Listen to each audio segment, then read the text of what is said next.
This internal audit for educational institution is in need of the hour today.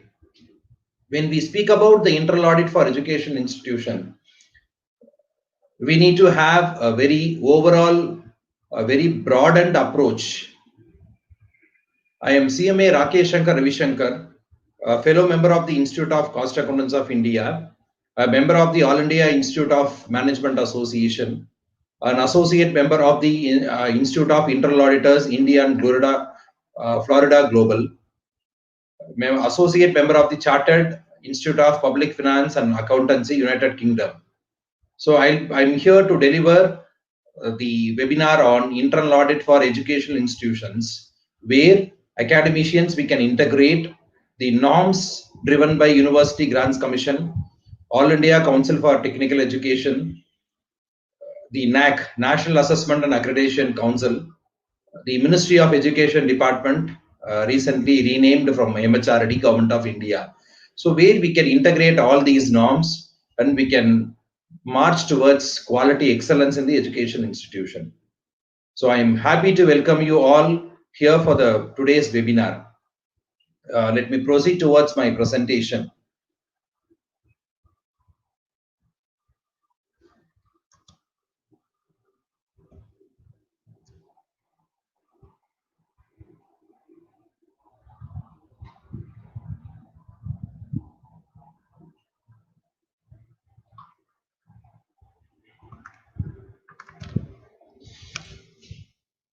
See, today's agenda will be, first, let me discuss on the operational functional classifications of the institution, internal audit of the functional areas, and then the significant areas given by the Ministry of Education, that is renamed after MHRD, Government of India, UGC requirements, AICT requirements, NAC, and then audit of research and consultancy services.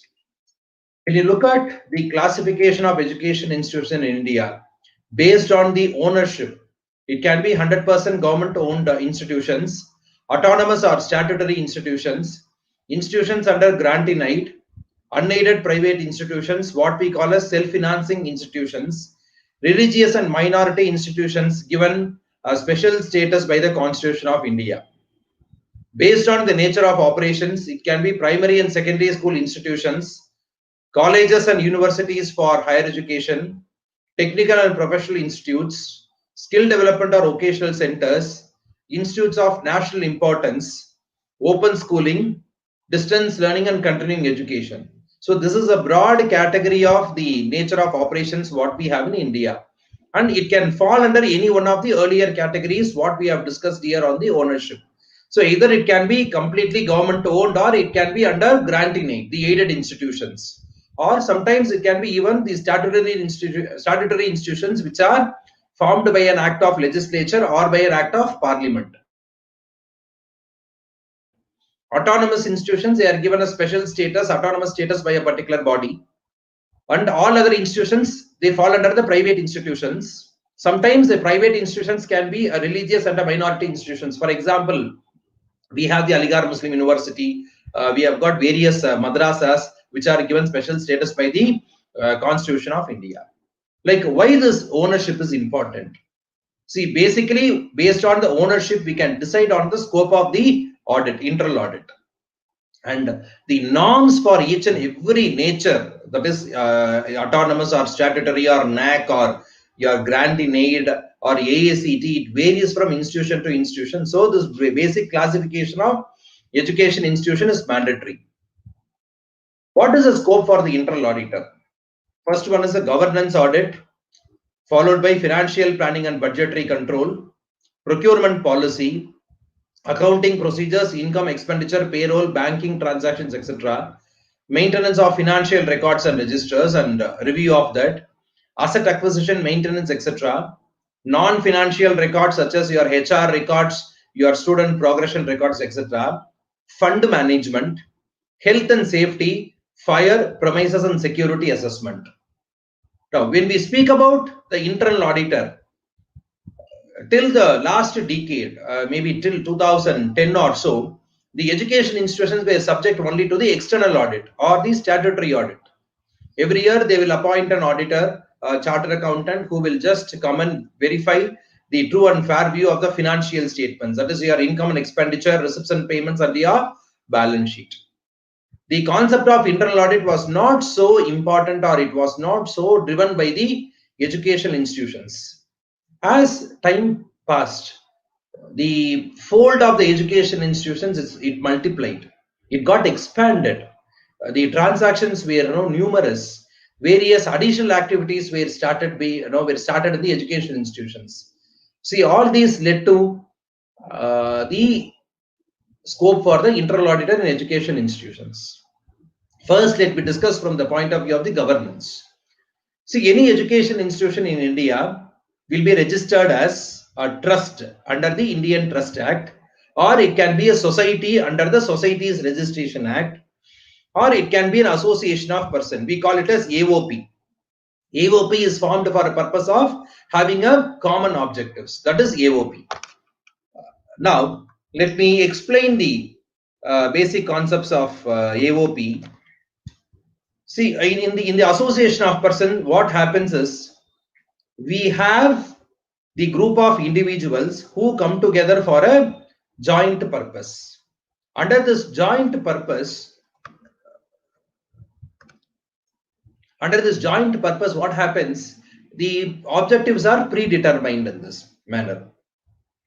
These individuals, when they come across certain objectives, they form an organization, and then even it may be formed as a educational institution or a training center or a vocational support center or a skill development center, and so on. So when you speak about governance, the trust body or the governing body or the management committee or your administrative body, the school committee, college committee, all these committees have got a set of predetermined procedures which are to be followed. The Trust Act specifies certain norms. The bylaws of the particular institution or the Act of Parliament or the Act of Legislature can specify certain norms.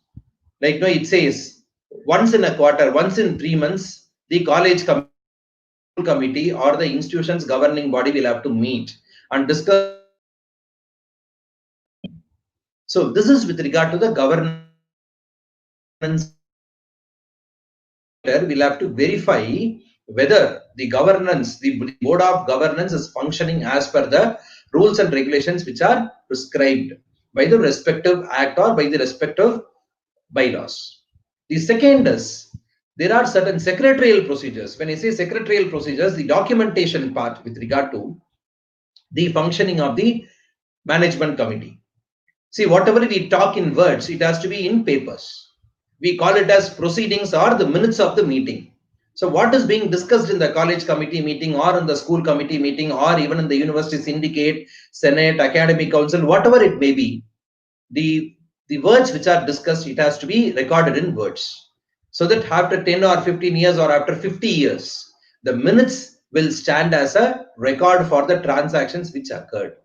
So the internal auditor has got a scope with regard to the governance verification, whether the board of governors are following the necessary procedures, whether the documentation with regard to the governance norms are being followed diligently, because it is the base of the entire organization. It is a foundation pillar on which the entire organization stands. We should have a strong governance policy. The second one comes as your financial planning and budgetary control. When you speak about your financial planning and budgetary control, what is this financial planning? Every educational institution have started budgeting for the next academic year. Before the commencement of the academic year, the institutions, they prepare a budget. What should be their revenue collections for the next academic year? What are the probable expenditures they will incur with regard to the staff salary, with regard to the academic learning and materials, the other activities, your extracurricular activities, co-curricular activities, any infrastructure development to be established. So it based on the financial planning and budgetary control, an institution will be able to have an effective utilization of the resources. When we speak about the financial planning and budgetary control, even the taxation laws have got an impact on the financial planning. The Income Tax Act says, Section 12AA registration speaks about the trust, which says 85% of your revenue receipts, whatever you receive in a particular financial year, 85% of that should be spent, with an exception for voluntary contributions under section 10, 23C, and your corpus fund receipts. So apart from that, all whatever money you receive, that has to be spent for the attainment of objectives of the trust, which is stated in your trust deed. So when you have a proper financial planning, we'll be able to diligently and as per law, we'll be able to spend our money. Next is your procurement policy. As it is a educational institutions and where we have got government interference, the internal auditor will have to be very diligent in verifying the procurement policy. For the general financial rules, we call it as GFR, which is prescribed by the Controller and Auditor General of India. It is applicable for all government-owned, government-aided institutions, where the institution will have to follow a 3 quotation policy. We'll have to choose the best of the 3 quotations received. We'll have to give an open announcement for tender. If it is going to be above a certain quantum, about 10 lakhs or 15 lakhs, we'll have to call for a tender. And then we need to have the procurement. So whether these rules are being followed. The next is the accounting procedures, which is completely with the finance and accounts area.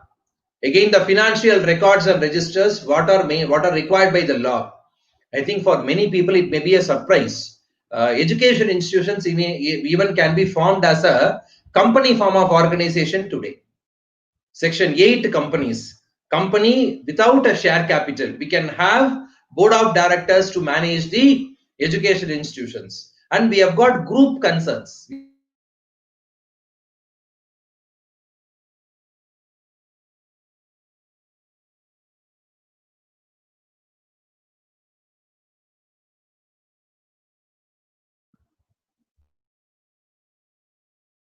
Financial records and registers.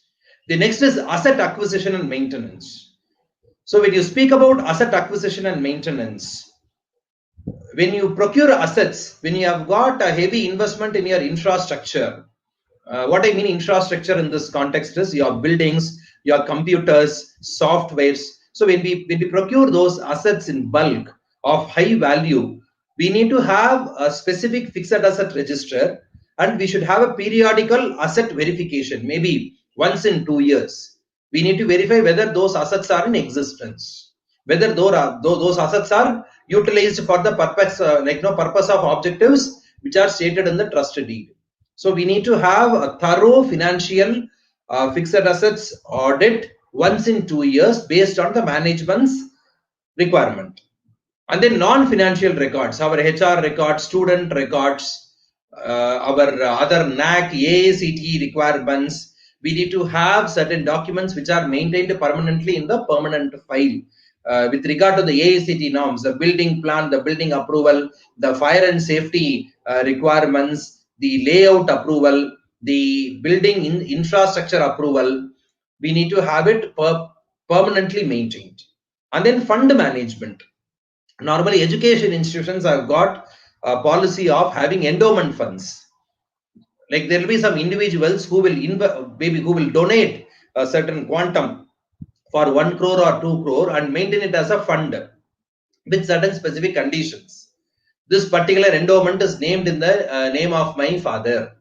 It has to be used for giving scholarship to the male students who are securing 80%, or the first generation learners, or the women students who come first in the higher secondary examinations and are getting admitted to the first year UG courses. So when such conditions are being prescribed for the endowment or the fund, it has to be used only for that particular purpose. And finally, we have got health and safety or fire or premises security arrangements. So when we speak about this health, safety and fire arrangements here, what happens is that 2 weeks back, our Honorable Supreme Court of India has given a judgment that the Employee State Insurance Act, ESI Act, is made applicable for all educational institutions. Like earlier, only Provident Fund Act was made applicable. Now, for the people who are associated with the education institutions, and even ESI has been made applicable today. So it speaks about your social security measure. Apart from that, we need to have physical security today. Today, the educational institution campus, it houses the students, faculties in large numbers. You take any education institutions, let it be a school or a college or any training institute, we have minimum of 2000 to 2500 students who enter and exit the campus on a daily basis. So we need to have a proper security mechanism for the people who are entering the campus. And in case of any mishap, fire accident or so, or earthquake or any tremor, whatever no, we feel, the people who are inside the particular education institution should exit out in a easy manner or in a very fast manner. You can take the institutions which were built some 50 or 60 years back. The security arrangements, the fire safety and other things have been planned in a very meticulous way. Now, due to the space constraints, we reduce the size of the classrooms, we reduce the size of the staircase. No, we construct it like a residential building. That is wrong. You take any institutions that was built some 50, 60 years back, you can see that the staircase of the education institutions will be in a very center place, which will be around 6 or 7 feet long. At a time, 10 or 20 people can climb in the same staircase. So you can have even 100 or 200 students know who can climb the staircase at an instance. Similarly, your classroom, your exit and entry doors. Normally, we have only one door for entry and exit. You take institutions of which are 100 years old, 75 years old. You will have two doors, one door in the front and one door in the back. Normally, my colleagues used to tell me, sir, students will enter when I take class at the back door and sit in the last bench. See, all these are for jokes or for making fun. But if you look at the safety of the individuals, when you have two doors for a classroom, it is always safe so that more people can exit the classrooms when there is an emergency. And also the corridors will be long. We'll have no back staircases. We'll have backup staircases.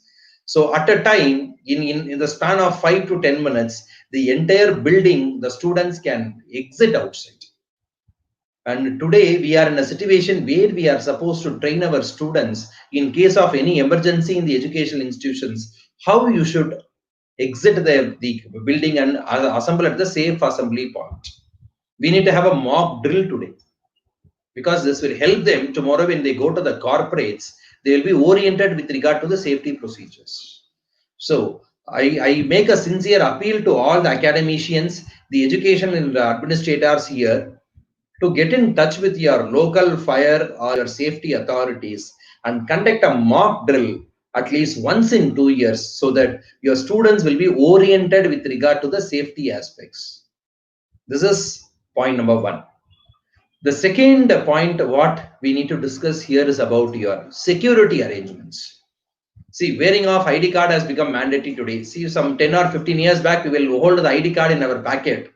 No, whenever our teacher is asking for it, we will show it. Yes, I got the ID card.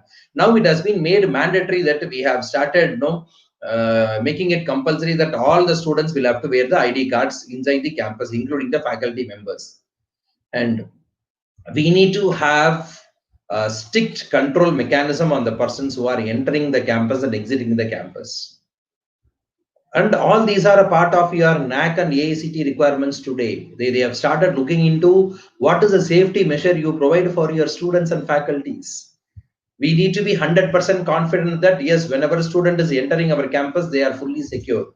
Whenever a faculty is entering the campus, yes, they are fully secure. Because we read a lot of mishaps in the newspapers. The second, with regard to, I've spoken about the physical security for the students and the staff. The second point, what I'm going to highlight here is with regard to the psychological security for the students or the faculties. See, we need, we used to have moral instruction classes. We used to have the value education classes. And the value education, I'm sorry to say, it is valueless education now. We are having it as a component to just satisfy the degree awarding norms. It is not so. The value education or the moral science or the moral instruction should be a part of curriculum from the primary school until it should reach even in the professional institutes. We need to have a lesson on the ethics, moral values, human values, and we need to address the students in a psychological way so that the students will be equipped to handle any situation. We need to build up the confidence for the student. Nothing is impossible under the sky. So these norms will have to be verified. The auditor, the internal auditor, I am not speaking here about any chartered accountant or cost account. Even professors can be an internal auditor for all the non-financial records. You can create your own system, standard operating procedures, and we need to ensure it is implemented. See, what is done by one department can be audited by another department. What is instituted by one particular institution can be audited by another sister concern, so that the best practices among ourselves can be audited, it can be shared, it can be improved upon. When we follow this meticulously, only for the interest of the development of the students and for the development of the faculties and for the development of the institution as a whole, at the end of the 5 years, we'll be able to feel the quality pinch. We have improved in our infrastructural arrangements. We can even exchange the students between the institutions. See, we speak about exchanging students on a foreign collaboration. Even we can exchange students on an inter-institution basis to have a quality attainment. So this is the point number 1. Now let me continue with my presentation.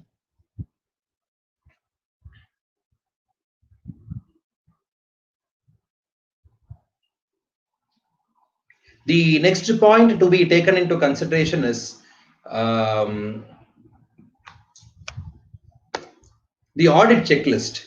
An auditor, internal auditor, what and all you need to have to verify before commencing with regard to the audit and also during the course of the audit. The trust deed, the regulations or act of legislature or parliament, or any rules and regulations which has given incorporation to the organization. What is a basic document for your organization? The auditor will have to verify. The next is the minutes of the meeting of the institution's management body. It can be school committee, college committee, your governing body, whatever you call. The previous audit, financial statements audit report, internal audit report, because they would have given, they would have given some recommendations, they would have given some comments, some queries would have been specified by the earlier auditor. So what is the action taken by the management, how it has improved, so that we can again quantify that in the current audit report, if not complied with. And then the financial audit, audit of income, expenditure, assets and liabilities, even the statutory auditor will take care of it. The internal auditor will have to ensure we have a strong internal control mechanism for the financial audit. See, when you speak about the financial audit, we need to look into the policies of the government also. Let me take the example of income, your fees collection. We have got a lot of norms. We have got our government norms, university norms, fees fixation committee norms, and also there is a recommendation from the government. Your section 269 SU of your Income Tax Act speaks about encouraging digital payments. How you can avoid cash payment in your organization. You can make your campus digital campus. So we need to try to bring in all that so that the risk with regard to the handling of cash is minimized. And then expenditure, how diligently we can have expenditure. I'm not speaking about cost reduction. The word cost reduction is not to be used in any educational institutions. We can have cost management, but we should not have a cost reduction. We cannot reduce the salaries of employees in the name of cost reduction in education institutions. That is wrong, and not in any institutions. That is wrong, because your employees are your assets for any organization. So we should have a cost management. We should not speak about cost reduction or cost control in education institutions. How many papers you are taking printout? What is a stapler? How many staplers are being issued to the departments? Where is the stapler? So we cannot have a watertight mechanism for all these machinery here. Next is governance and management audit. I think which already I spoke about the governance audit, the policy and procedural aspect. Even with regard to the autonomous institutions like your we have got ICSSR, they have got a governance policy. So the internal auditor will have to check on the governance manual and then the compliance with laws, regulations, rules, etc. What are the evaluation parameters? See, our major chunk is with regard to the art and science education and then technical education. We have got legal and medical education. The legal and medical education will fall under the ambit of your technical or arts and science. So I'm just concentrating more on the technical education because technical institutions is where the support of internal auditor is required at a very larger level, where AICT norms are prescribed very thoroughly. So what are the evaluation parameters? The strengthening institutions to improve the learning outcomes or employability of the graduates. See, now we have got the LOCF framework, learning outcome framework for the students. An internal auditor cannot sit and frame the syllabus, but an internal auditor can give guidelines how to adopt the LOCF framework. Are they effective? He can help in creating a learning management system, LMS, and also a management information system, MIS. Next is scaling up postgraduate education and demand-driven research and development and innovation. Again, there are certain new courses in which the post-graduation programs are to be identified.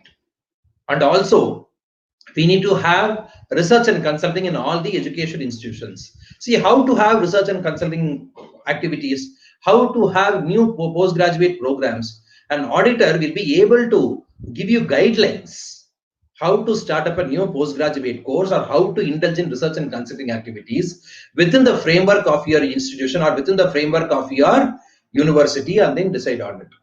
And then faculty development for effective teaching, basic and advanced pedagogical training and content updation training. Again, the auditor can support with you with the LMS tools, how to build up the LMS tools with security features, what are the contents that are to be taken care, what are the security aspects that are to be taken care.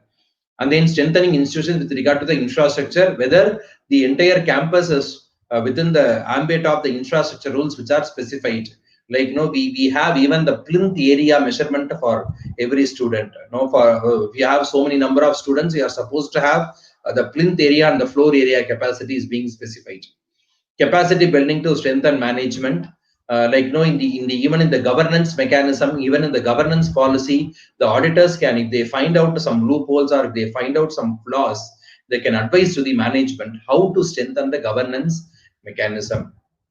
And then implementation of internal control mechanism to the accounting policies, procurement policies, maintenance of receipts and payments account, and finally the project management, monitoring and evaluation, and accreditation. See, let it be AICT or NAC or any UGC, any inspection committee which comes to your organization, they clearly prohibit, I'm using the word prohibition of outsourcing. We cannot outsource those activities to an external party. That is wrong. That is not the best practice. It has to be discussed internally. Your IQAC or your AQAR norms or your AICT affiliation committee or your extension committee, autonomous extension committee, your school monitoring committee, your fees fixation committee, the work cannot be outsourced. But we can have an advisor from the internal body, or we can have an advisor from the professional body. We can nominate an auditor, we can nominate a cost accountant, we can nominate a company secretary, we can nominate a chartered accountant, we can nominate an expert into the board of management, into the college, to advise the management accordingly. And even we can appoint an internal auditor who will help us, who will be there always 365 days in the institution to take care of all our accreditation norms. Because the accreditation norms, your NAC norms are changing once in a quarter, once in 3 months. The format is getting changed. It is being improved. Like last April, I saw one new column called document ID. Most of the institutions did not understand on the term document ID. The document ID is nothing but whatever documents, whatever information you give it in your SSR report or in your AQAR report or in your IQAC annual assurance report, each and every information will have a supporting document. all those supporting documents should be numbered by the institution in their own way. There is no convention. You can number from 1 to 1000, or if it is department wise, if it is going to be engineering, mechanical engineering department, you can have MEC 01, MEC 02. If it is going to be ESE, ESE 01, ESE 02. If it is going to be commerce, it can be commerce 01, commerce 02, com 3, com 4. Each and every document should be numbered. And then with regard to the respective information, what you give it in the NAC audit report, the document ID is mentioned. So tomorrow in the process of data verification and validation, DVV, if they just give you along with the document number, it will be easy for you to locate the document, which document they are referring to. So for this, you require the help of a professional. So you need to have a professional in the institution who will help you to have a successful accreditation or successful affiliation process. Next, in the higher education institutions, all of us are college teachers. I think nothing wrong in calling ourselves as teachers, because the basic nomenclature is only teacher. Let it be a professor or whomever you may be, we are all teachers. Now, what are our objectives in the internal audit? First one, whether you have got planning and budgetary mechanism in place, are they adequate, are they effective? First, we need to have a budgeting system. So that is in place. Next is whether is it adequate in size and with regard to the operations of the institutions. Let me give you an example. Let us take the example of a university. And university has got 10,000 students. So how the budgeting will start? First, the budgeting will start at the department level. Each and every department or each and every unit will give their individual budget for the next academic year. And then the department budget will be consolidated into a school budget. For example, the faculties of school humanities and social sciences, faculty of science and engineering, faculty of science and technology, faculty of commerce and management, faculty of medicine, faculty of law. So for each and every faculty or school, the budget will be consolidated. Here, when they consolidate for the teaching departments, even for the non-academic departments, your administrative units also, again, they will prepare a budget and then consolidate. And then the entire budget will be consolidated for the university, and then they will decide on the policy matters. So budgeting should happen from the bottom. The objective planning, the management by objectives will start from the top level management, where the objective for the organization will be fixed as a whole. Each and every department will align their objectives in line with the top level objectives. Budget has to commence from the scrap. We need to commence from the zero-based budgeting and then make it as a top level management budget. It should be discussed. It should be deliberated, and then the budget should be finalized. And then whatever activity happens, it has to go via the budget approval. Whatever approval is there in the budget, yes, it has to be implemented effectively. Whenever you have got some deviation in your budget, you are exceeding your budget, yes, we'll have to give a proper justification and go for special approval. And then funds are utilized in an economic, efficient, effective manner for the intended purpose. The words are very sharp. No, it is hitting us on the nail. Economic. What is economic? We need to be conservative. We need to be very cautious in spending each and every money, because our public institutions, education institutions are run by public authorities.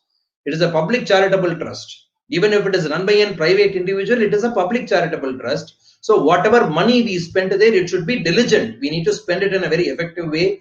We should not spend it lavishly. Efficient. What is efficient? We need to spend it for attaining the objectives of the institutions. And effective. How effectively we utilize our money. Next is the procurement policy, which we have already discussed in detail. The 3 quotations procedure. Assets have to be created economic. The pooling of assets have become very common in the institutions nowadays. See, each and every department has got certain assets. All the assets are maintained centrally, so that any department can utilize the services of the assets which are available in the institution. They have even started building up common asset infrastructure. The assets which are held by one department. For example, there are 15 the projectors given in the education institutions. You have got 20 or 25 departments. We can even pool the departments together to have a common usage of the assets. Unnecessarily, we did not invest in the assets. We can, wherever possible, where we can have a joint usage and joint ownership of the assets. And then the statutory provisions of the law and administrative instructions issued by the institute have been complied with. What is the we have got certain laws. What do you mean by the laws? Just give me a moment. Okay, when you speak about the laws of the university or the international importance, you have got IIT law, you have got Indian Institute of Management, which are established by law. You have got National Institute of Technology, which are established by law. So, how to run the institutions, how to appoint the staff, what are the procedural complaints that are to be followed? It is being clearly specified in the law itself. So, we need to follow the law in letter and spirit. And then the internal control system. What is internal control system? We need to have a documented procedure. See, I want to apply for a leave. We have a procedure in all the institutions. We have got a leave form. We fill the leave form, get it sanctioned from our higher authority, immediate higher authority, and then submit it to the HR department. So similarly, for even like let it be even a small material thing, we need to have a strong internal control system. And then finally, the annual accounts should be properly drawn up. We need to consider all known liabilities, and then it should give us a true and a correct picture. Today, the education institutions are mandated to disclose their financial statements in the AQR report. In the self-survey report, yes, we need to disclose our receipts and payments, income and expenditure, and balance sheet. It has been made mandatory. And your AICT norm says that the financial statements of the institution should be put in the website. So it is becoming more public. We need to have a higher transparency. And then 5 focus areas have been identified by us. We need to evaluate the system, the entire system. We need to be a man of systems. We need to be a people of systems. Any individual is for a shorter period. You work in an institution for 30 years, 35 years, you retire. The next generation takes over. So what will be there till the end? Only the system will be there. We need to have a process flow, work flow, document flow, your administrative flow. For example, you want to go on a foreign tour, you want to get permission from the management. How should you route your application? Before how many days you should route your application? See, we need to follow certain document procedure from the government procedures. You go to any government office, we all feel what all these paperwork, how many papers I will give for the government authorities. We did not have too much of paperwork, but the system which is prescribed in the government and government owned institutions, it documents everything. Let us visit any government college, you ask for certain information, they will say, sir, please give us a letter. So there they try to document it. So we need to have a proper process flow, proper workflow, and then the document flow. We need to have a flow chart. In the teaching, we use something called as mind map. So even in the, for example, even a student wants to lodge a complaint. We need to have a complaint grievance redressal mechanism. It can be anonymous. It can be even they can give their complaint with their name, but we should have a strong grievance redressal mechanism. All these are falling under the purview of non-financial records. And then once you have the system, how adherence is there? How much adherence is there? Are the people aware of the system? See, we have a complaint lodging policy, but if students are not aware, if the faculties are not aware, we were with regard to the Vishaka committee for the redressal against the women harassment and the anti-sexual practices, sexual harassment practices. So if people are not aware, then what is the use of having that system? So an internal auditor will have to verify with regard to whether the people are oriented about the system. And then the financial policies are laid down by the Board of Governors or your MHRD. Now MHRD is changed as Ministry of Education Department, Government of India. So whatever financial policies are laid by the management committee or by the government, it has to be followed. And then adequacy of controls in accounting. We need to ensure no error, no fraud, no exploitation of financial resources take place. And then finally, the judicious use of institute resources. See, when I speak about judicious use of institute resources, we have various resources. We have got assets, human resources, students are also resources. How we are utilizing their potential in for the benefit of all, pro bono publico, for the common benefit of all. In another 1 year, you can take my words, you can mark today and my words. This audit of e-learning resources will come into place. This COVID-19, it's a blessing in disguise, has given birth to the e-learning and work from home policies even for schools and colleges. We have started using the resources which are available in the website, in the open resources. See, whenever we use the open resources, we need to acknowledge the source from which we are taking it, or we will have a copyright issue. People will sue us for copyright. Whenever we download the material from IGNO e-Gnan Kosh. e-Gnan Kosh is a knowledge portal of the Indira Gandhi National Open University. We'll have to share it with the students as it is. We should not make any manipulations on that.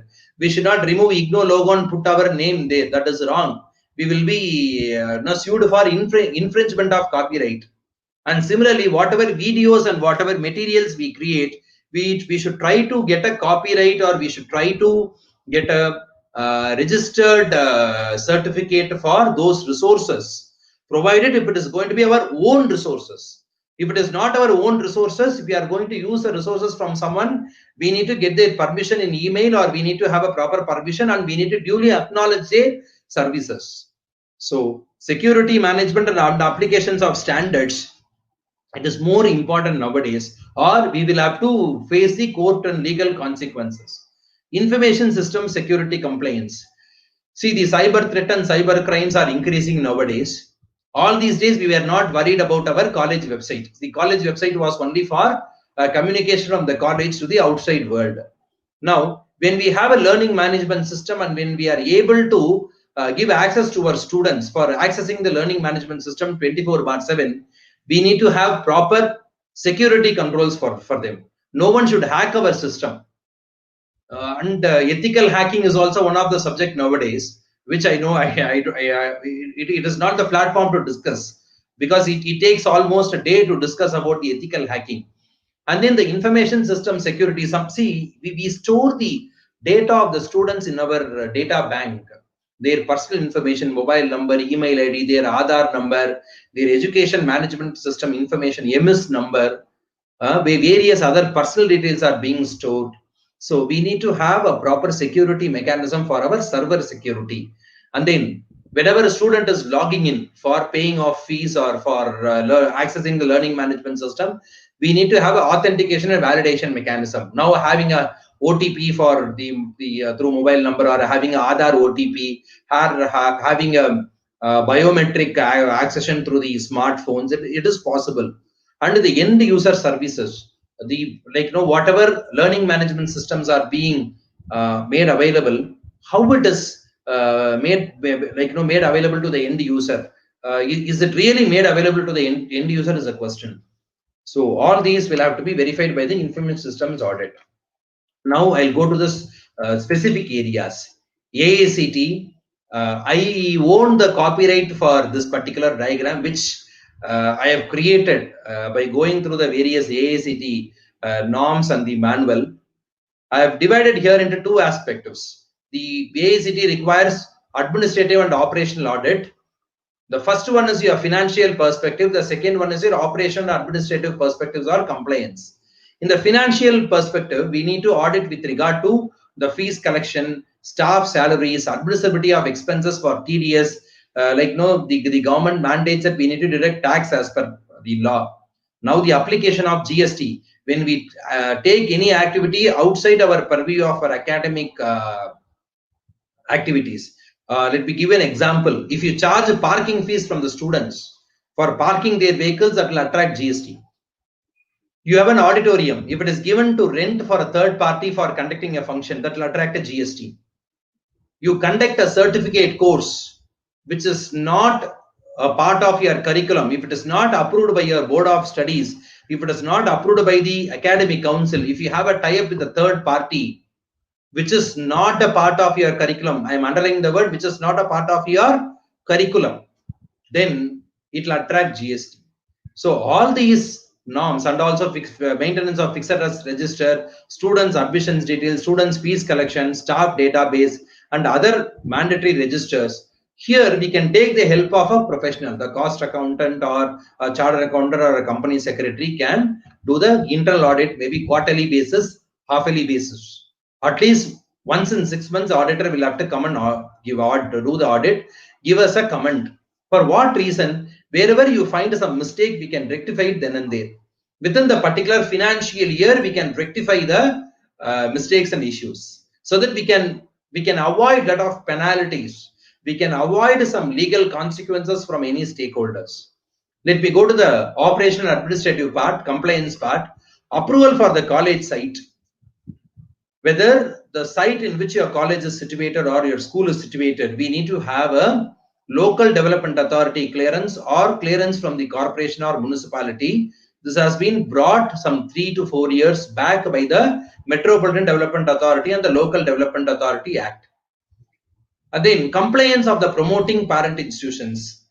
Like each and every trust or a society promotes a college or a school.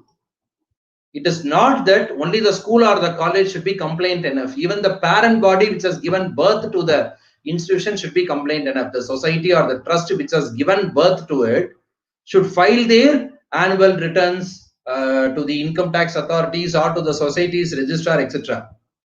And then compliance with affiliation norms or university norms or your school education affiliation norms, etc. How far you are compliant, whether you are live to date. And then we need to adhere to the admission quota and the reservation norms as per the policies in every state and also by the Government of India. And statutory approvals. See, we can have collaborative programs. We can have collaborative programs with the foreign university or with other universities. But those collaborative programs should be properly approved by the particular board or approved by the particular authority. And wherever you require government approval, yes, we are supposed to take it, because we can be free from the legal consequences. Tomorrow, if the qualification which is received by a student, if it is not valid, then what is the use of having all collaborative programs? So we need to have approval from the particular authorities. And then the final one is appointment of teaching and non-teaching administrative staff as per the requirements. See, for every student sanction strength, we have an allocation. For schools, we have got so many number of teachers. And those teachers will have to handle so many number of periods. With regard to the colleges and higher educations, we have got so many number of professors, associate professors. We have got a professor matrix. For every 4 assistant professor, you should have an associate professor. And for every 2 or 3 associate professors, you should have a professor cadre. So are we following those norms? Only the internal auditor being an independent person. See, we are in the academic teaching. We don't find time to look into all these rules. But when we have a relationship with a professional, we'll be able to look into these type of problems and we can mitigate these issues. Next is our NAC. Normally, when I say the word NAC, many teachers, they say, sir, our NAC has completely taken out our academic teaching. Yes, I totally agree. But we can mitigate the time, or we can reduce the time by having an efficient management. See, again, NAC audit, we have got 2 classifications now. One is the academic audit and the other one is your administrative audit.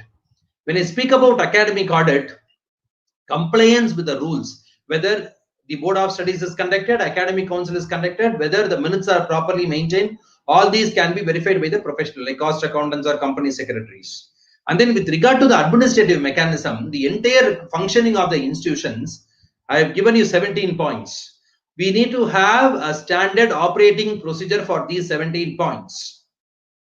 Every year, this has to be documented. Once you document it, so that tomorrow, after 10 years, 15 years, if someone is asking your data, we can just take the paper and we can throw it away over the table and go off. Department-wise student-teacher ratio for the last 4 years, we need to have it live. Number of teaching posts sanctioned, filled and vacant, again for the last 4 or 5 years. And then who are all the faculty, what are their names, qualification, designation, experience, the nature of faculty, confirmed, probation or temporary. And here there are lot of other norms like your school approval norm, university approval norm, government approval norms, whether are they complied with. And then point number 5 speaks about your student profile. What is the combination of your socio-economic background, whether you've got foreign students, Have they got a proper visa? Have they come on student visa to India to study? Who is verifying all this now?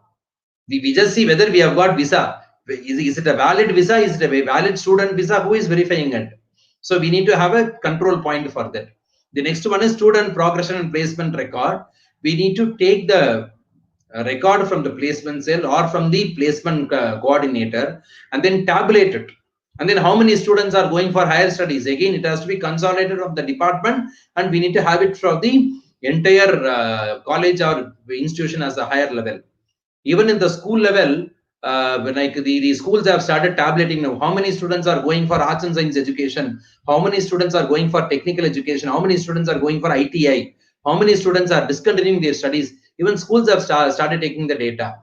And then the other one is your diversity of students, your faculty, again your financial records, your establishment, your HR records, registration, scholarship, etc. are being covered. The very important one, research and consultancy services. As of now in India, we have got 3 services which are being offered in the education institutions. One is category 1, 2 and 3.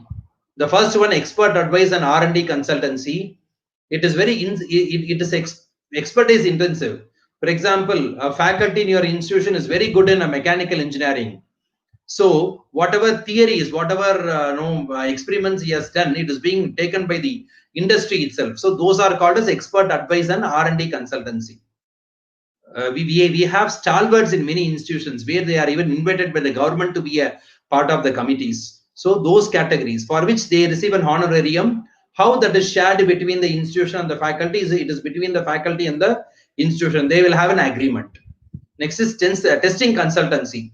Testing consultancy is maybe 20 years back when we had the ECR proposal from Chennai to Pondicherry. We had the ECR road to be built up. A team of professors were involved for doing the soil testing, the feasibility study testing, and acquisition of land. So these type of testing consultancy, it is specific in nature. It is based on the organization and the institutions which partner into for bringing in the particular research activities. The third one is service consultancy. Institutions have started indulging in conducting of interviews for public sector undertakings. Your human resource management courses, the department which houses MHRM, management and commerce, what the professors are indulging in the activities of conducting interview for corporates. So in those type of contracts, we will have a service contract. So again, how the revenue is received from the particular company or from the particular public sector to the institution, how it is shared between the faculty and the institution, we will have a separate agreement. Now can you see, this is how the entire research and consulting activity happens, how we can have a audit of the same. First one, consultancy proposal is initiated by the client to the institution or to the faculty member. So the proposal comes for undertaking research and consultancy. Now the faculty member or the consultant, we can call faculty member or consultant, both are the same. They will prepare a detailed report indicating the feasibility, financial viability and other information, and they will forward the same to the client or the industry. So if I want to take, if you want me to do this consulting, these are the following terms and conditions will be sent to the client or the industry, and then client will accept the proposal, or if some modification is required, yes, mutually agreed, the modification will take place, and then the faculty member will forward the intent letter, expression of intent, we call it as EOI, from the client. It will be given to the university management or to the institution's governing body for seeking authority, because the institution's resources, the college resources will have to be utilized for undertaking research, and then management will give permission to undertake the research activity on a revenue sharing model. For example, you receive 1 lakh, 80,000 rupees will be taken by the faculty, 20,000 will be given to the institution, for example I said. So you will have an agreement now. What is that agreement? 2-party agreement, where the client and the consultant will have an agreement. 3 parties, where the client, the company, the consultant, the faculty member and the college will have an agreement. And then the work will be commenced. Once the work is completed, the revenue or the advance, whatever is received, will be settled. So here the professional can be looped in for preparing the project report or your agreement, standard form of agreements, And then auditing the revenue sharing model, yes, the internal audit can be done here. Now, the final part with regard to the cost management, I've already said that I will not speak about cost reduction. I speak about cost management, how to utilize our resources very effectively and efficiently. First one, we need to identify our service and non-service lines. That is educational line and non-educational lines. We have got service departments and non-service departments. We'll have to identify the cost which are incurred by every department. Like, we'll have to allocate our, like, you can see the step 3. I have given you history department, maths department, chemistry department, the advising cost, course development cost, teaching cost, assessment cost. We need to separate it in a different manner. And then your step 4, we'll have to create indirect cost category. For example, your security personnel is for the whole college. The principal is for the whole college. The college office is for the entire campus. So we have common services. Those services, how we are going to allocate to the departments, and because this will help us to fix the correct fees. We did not overcharge or we did not undercharge the student. So wherever we have got a problem, like normally, we say the fees what is fixed by the government is not adequate or something, we say. In that case, we need to go for such an analysis, cost management analysis. Take the help of the cost accountant or management accountant. They will help you to divide the entire institution into cost center or the revenue center. I will not call profit center. We can create a surplus. We are not making profit out of students.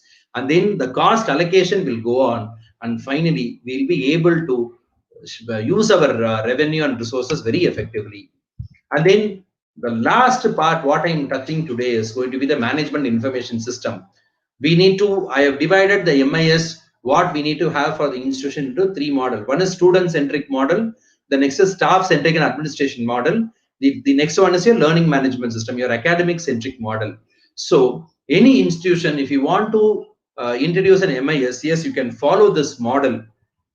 For like whatever is what is related to the students, you can consider all this. Staff centric and administration, academic centric and resource management, yes, you can do this, and then you can implement an MIS so that we'll be able to take the data as it is. So thank you so much for your patience listening. Any questions you can raise in the chat box. I will answer all your queries now one by one. My email ID and my mobile number is here. You can reach me for any queries.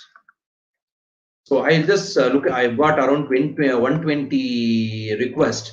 Let me look into any questions. Feedback link will be shared. Don't worry, it will be given to you. Yes, questions you can keep on raising. I will answer all your queries.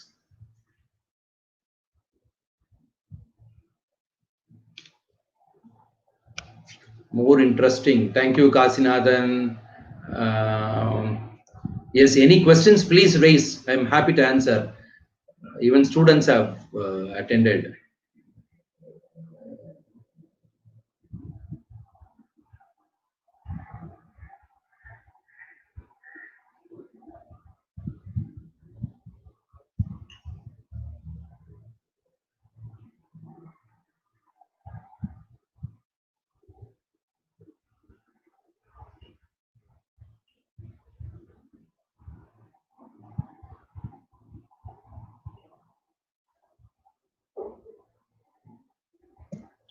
Okay, I'm just waiting for the questions. Yeah, sir, need to know about MIS. Leah Gilbert. See, your MIS is nothing but we call it as a management information system. See, in this management information system, let me give you an example with regard to the NAC requirements. When you want to fill up your annual quality assurance report, AQAR, what you do is you have got a lot of information which are to be given there. So what we do manually, we have started compiling the internal the information, and then we start typing in an Excel or in a Word format, and then we try to consolidate it for the entire institutions. Now, when you do this part, there may be a data loss. We may even forget to give some data, or we may even forget to consolidate it properly, or we do not know under which head we need to take it forward. So in order to have that, what we can do is we can have a common format designed in the entire system itself, so that we'll be able to capture the data relevantly. So that is called as building a management information system. I hope so I have answered your thank you, Saravanan, for raising this question. Who is responsible for the internal audit? See, when you speak about the internal audit, it is the complete, the management is responsible for the internal audit.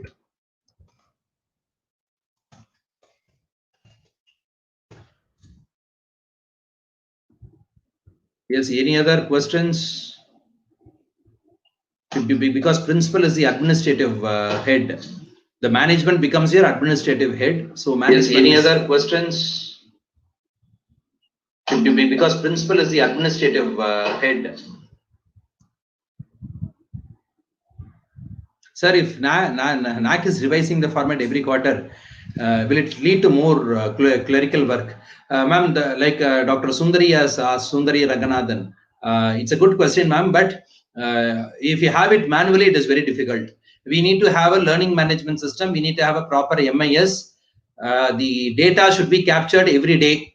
Whatever activity you do, whatever classes you take every day, the attendance part, any special programs you conduct, maximum within a day or two, you enter it into the management information system.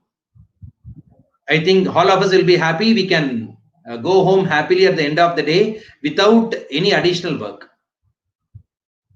Yes, feedback link will come very shortly. Combination of socio-economic, please. See, combination of socio-economic is people who are above your poverty line or below poverty line, your various categories, your community categories like your BC, OBC, creamy layer, non-creamy layer. So we need to have on that. That is called the socio-economic classification of students. I think the feedback form is available now. We'll be closing the feedback form at the end of the session. You can look into the chat box. It is shared. You'll have to log in via your email. You'll have to log in via any email, and then you'll have to fill up your feedback link. Only one response will be accepted per email. So who will be held responsible if the auditor commits mistake? See, everyone is liable to commit mistake, but if it is of material nature, the auditor can be taken to task for not identifying, but finally the management is responsible for it.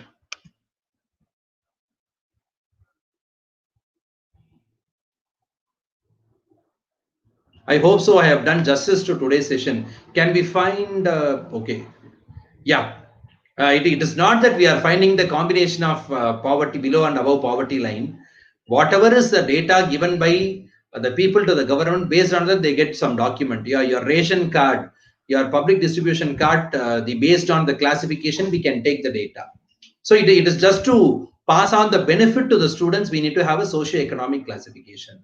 What kind of software is used in MIS? See, there are a lot of software which are available in the market, but I suggest that if you have a computer science department, what you can do is you can sit and talk with your computer science department, have an MIS system built in-house. Let us respect the internal resources. We have got so many good computer science faculties who are expert in schools and colleges. We will ask them to build their own MIS system.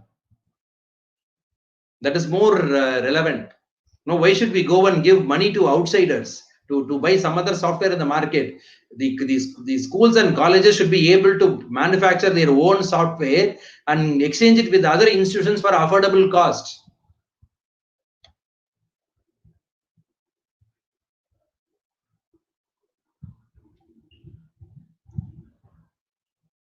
So any other questions?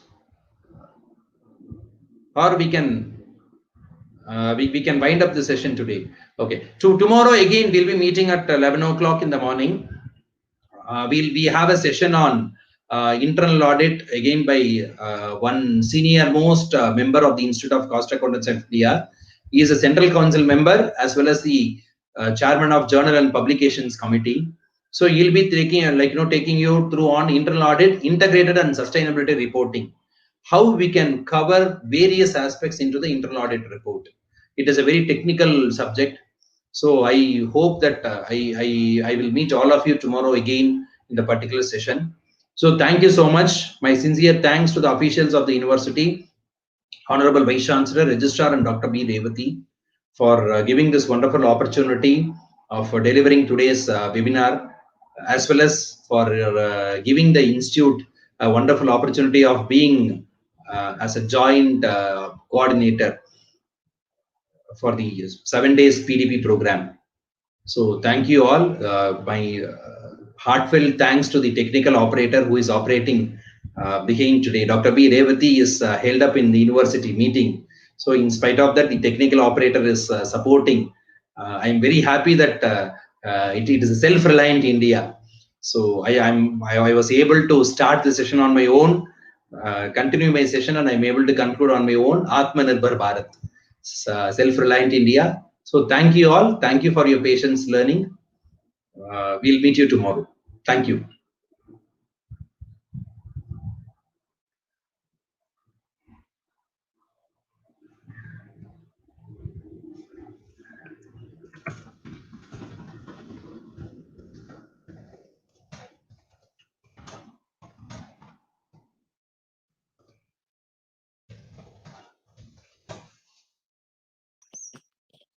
Rakesh, sir, thank you for coordinating the today's program, sir. Is it audible to you? Thank you so much, ma. Yes, ma. Thank Yes, you, it is audible. Thank you. Ma. I hope you would have seen the queries raised in the chat box, huh? Yes, I've answered sir. the queries also. Thank you, sir. Thank you for coordinating today's program. Thank you so much, sir. I posted the feedback form in the thank you so much. chat box. Thank you, sir. Thank you. Thank you. Thank you all.